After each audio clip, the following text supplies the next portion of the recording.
Eu já falei isso aqui algumas vezes e também não é segredo pra ninguém que os anos de 2010 foram completamente dominados pelos super-heróis. Nem tudo fazia sucesso, claro, mas só de você insinuar que o teu produto era de super-heróis já tinha uma boa chance de dar uma grana. Alguns fracassaram, claro. Quem lembra daquela tentativa do Vin Diesel? Mas os heróis estavam no auge. Para todo canto tinha algum herói. No cinema tinha altos, várias séries animadas, longas animados, séries live action, videogames de muita qualidade e merchandising a rodo, filho. E percebendo essa grande oportunidade de muita grana, a Nickelodeon e a Paramount decidiram meter uma de suas franquias mais lucrativas no meio disso. É assim que surge o tal do Bob Esponja, um herói fora d'água. Segundo filme da franquia, lançado 11 anos depois do original, que já tem vídeo aí, pode lá ver, e que traz esses personagens de volta, dessa vez com superpoderes. Aí você me pergunta, isso já não aconteceu antes?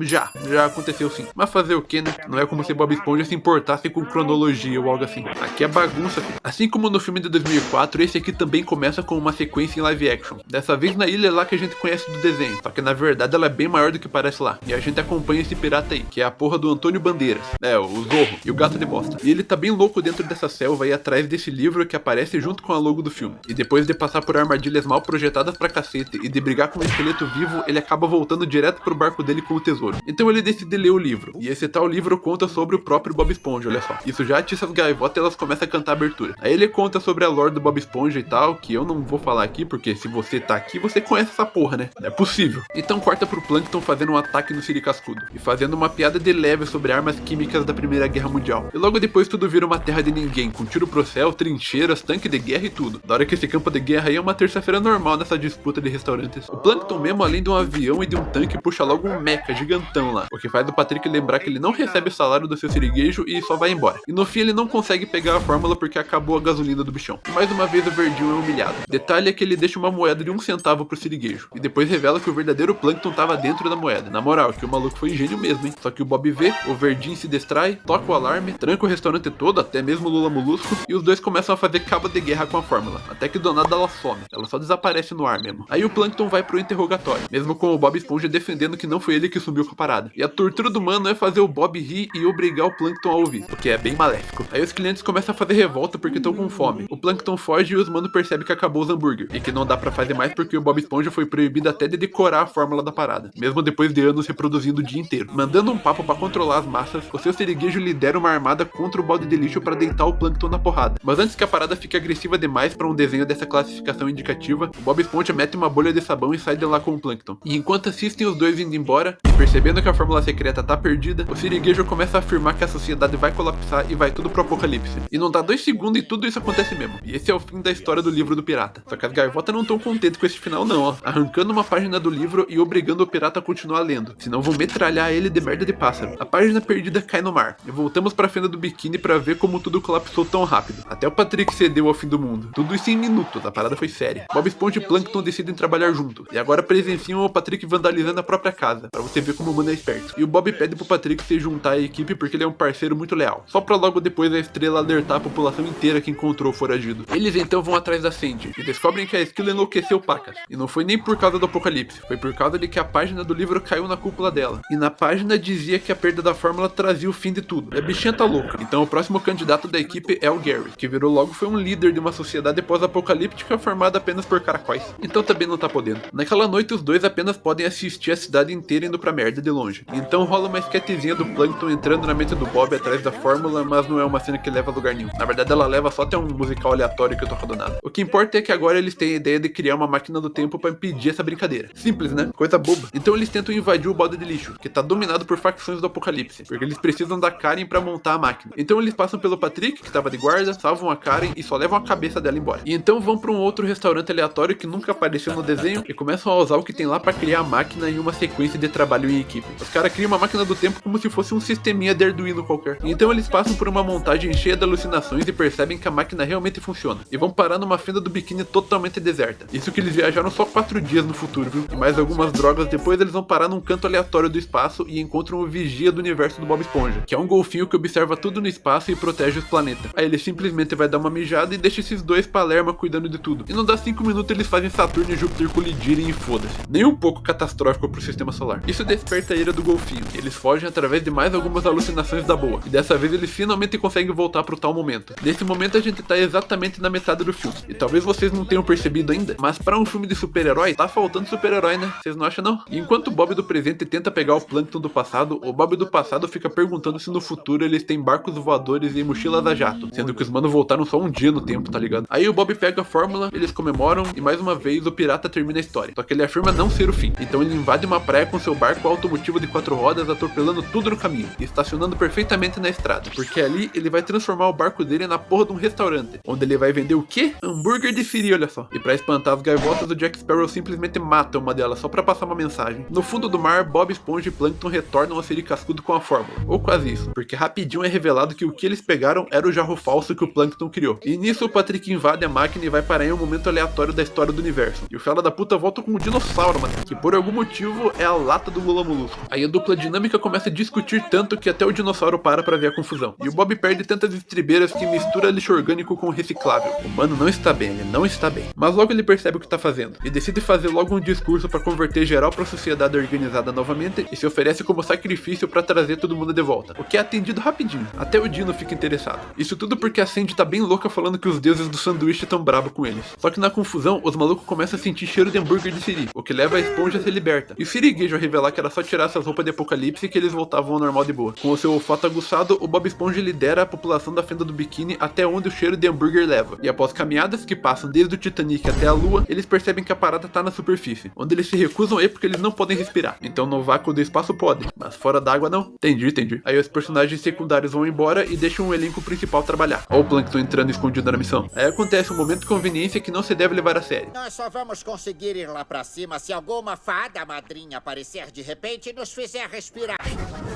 Bom dia, Pedrinho! Vai tomar no cu!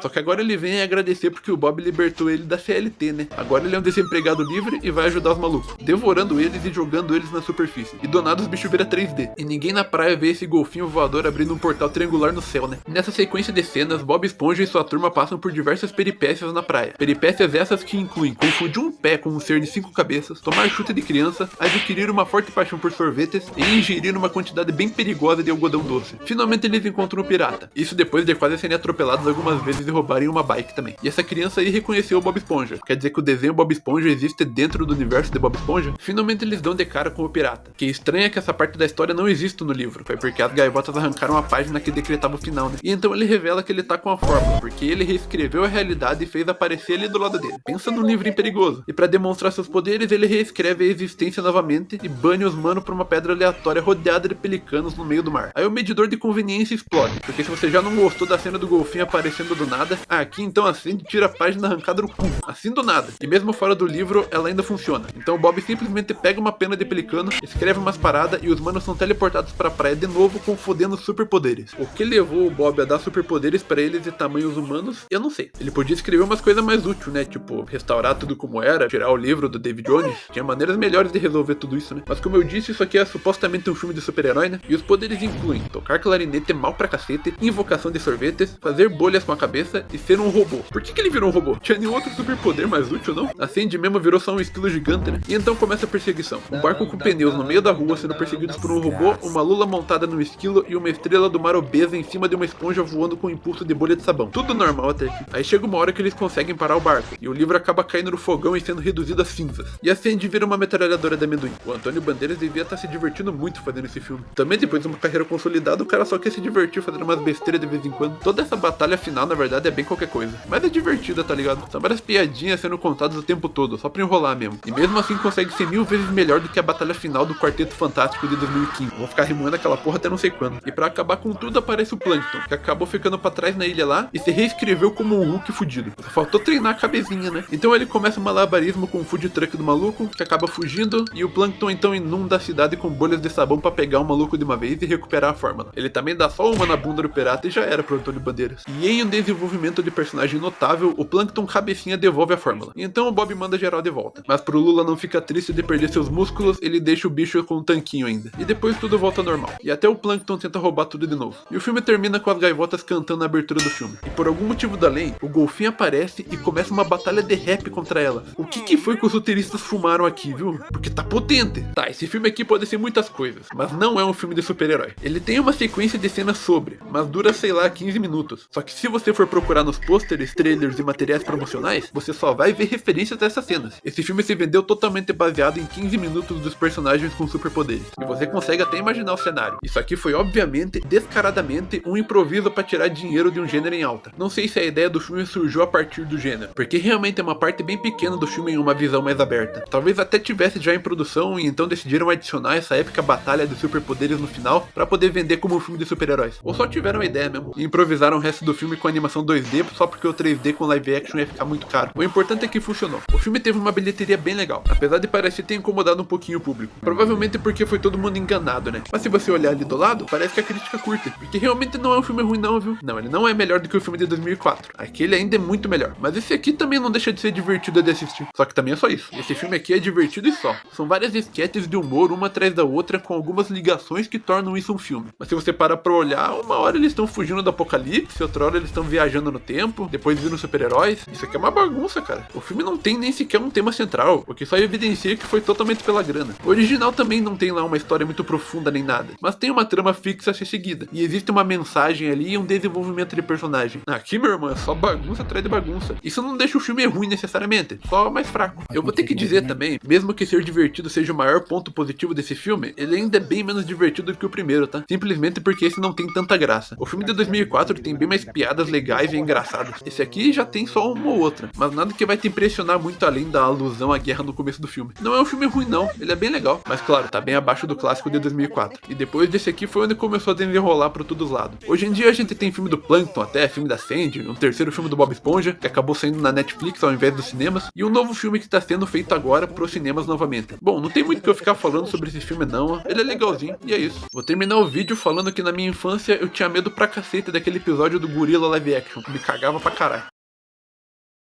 Tudo é loucura! O que você acha que eu vou fazer? Que eu vou escravizar os meus amigos por um bando de alienígenas que eu nem conheço? Eu não me importo se eu vou viver 1 milhão de anos. Esse é o meu lar e eu não vou deixar você destruir ele. Oh, muito bem. E que tal isso? Que quando eu preciso que façam um serviço, eu chamo alguém que faça o serviço!